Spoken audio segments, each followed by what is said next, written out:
दोस्तों, आज हम स्मार्टफ़ोन के बारे में बात करने वाले हैं। स्मार्टफ़ोन के आपको फ़ायदे तो पता ही होंगे। इस वीडियो में हम ये जानेंगे कि स्मार्टफ़ोन के कारण हमारे शरीर में क्या-क्या दुष्प्रभाव हो सकते हैं। हमारे शरीर का एक स्वाभाविक चक्र होता है, जिसमें हमारा शरीर दिन के समय सक्रिय रहता है और रात के समय इसको भरपूर नींद चाहिए होती है।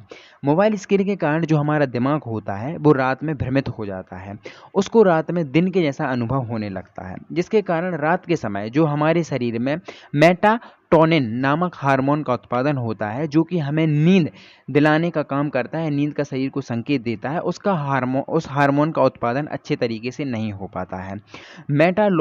मेलाटोनिन हार्मोन का उत्पादन सही से ना होने के कारण हमें नींद की कमी महसूस होती है, जिसके कारण हमें जल्दी नींद नहीं आती है और लंबे समय तक नींद पूरी नहीं होती है। लंबे समय तक नींद पूरी नहीं होने के कारण हमारे शरीर में न्यूरोटॉक्सिन बिल्डअप हो सकता है। न्यूरोटॉक्सिन बिल्डअप होने के कारण हमारी जो नींद है वो अच्छे तरीके से हम नहीं ले पाते हैं। अच्छी तरह से नींद ना लंबे समय तक अच्छी तरह से नींद ना ले पाने के कारण हमें इंसोम्निया नामक एक बीमारी हो जाती है, जिसके कारण हमारी जो नींद है वो या तो हमें बिल्कुल नींद आती नहीं है या नींद ऐसा हो जाता है कि जब हम गोली लेते हैं तभी हमको नींद आती है। मोबाइल फ़ोन ज़्यादा चलाने के कारण हमारी जो भूख है वो भी अनियंत्रित हो जाती है। कभी-कभी हमें बहुत ज़्यादा भूख लगती है और कभी-कभी हमें बहुत कम भूख लगती है, जिसके कारण हम या तो मोटापे के शिकार हो जाते हैं या फिर हमारे शरीर पर सूखा पड़ जाता है। इस मोबाइल फ़ोन का ज़्यादा यूज़ करने के कारण याददाश्त कमज़ोर हो जाती है। हम चीज़ों को इग्नोर करने लगते हैं और चीज़ों को याद नहीं रखना चाहते या जो चीज़ हमें याद होती हैं, उनको हम भूलने लगते हैं। ज़्यादा स्मार्टफ़ोन चलाने के कारण जो मेलाटोनिन हार्मोन होता है, ये सही से काम नहीं करता है, जिसके कारण जो हमारा मस्तिष्क है वो डिप्रेशन का भी शिकार हो सकता है। एक सर्वे के मुताबिक यह पता चला है कि जो स्मार्टफोन होता है उसमें टॉयलेट सीट से लगभग 10 गुना ज़्यादा बैक्टीरिया होते हैं। अब आप खुद बताइए कि आप मोबाइल फ़ोन को जब खाना खाते टाइम कितने बार यूज करते हैं, तो इसलिए मोबाइल फ़ोन को भी सैनिटाइज कर लिया करो। इसके बाद में जो मोबाइल फ़ोन होता है उसके कारण जो प्रोस्टेट और ब्रेस्ट कैंसर का भी खतरा रहता है। मोबाइल से निकलने वाली जो ब्लू लाइट होती है वो आंखों संबंधी बीमारी कैटरैक्ट को भी जन्म देती है।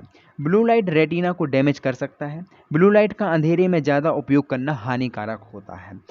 मोबाइल फ़ोन के ज़्यादा यूज करने के कारण हमें नोमोफोबिया नाम की एक बीमारी होती है। नोमोफोबिया बीमारी में ये होता है कि आपके मस्तिष्क में मोबाइल से रिलेटेड एक डर हमेशा बना रहता है। यानी ऐसा डर रहता है कि यदि आपके हाथ से 1 घंटे के लिए मोबाइल गुम हो जाए, मोबाइल गिर जाए, मोबाइल की बैटरी ख़त्म हो जाए, मोबाइल के नेटवर्क चले जाएँ, जिसके कारण आपको डर का अनुभव होता है।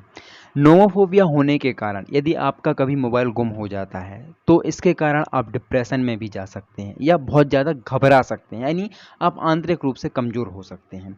अब ये तो हो गए इसके नुकसान। अब इन नुकसानों को हम इन नुकसानों को होने से रोक कैसे सकते हैं या इनको कम करने के उपाय क्या हैं।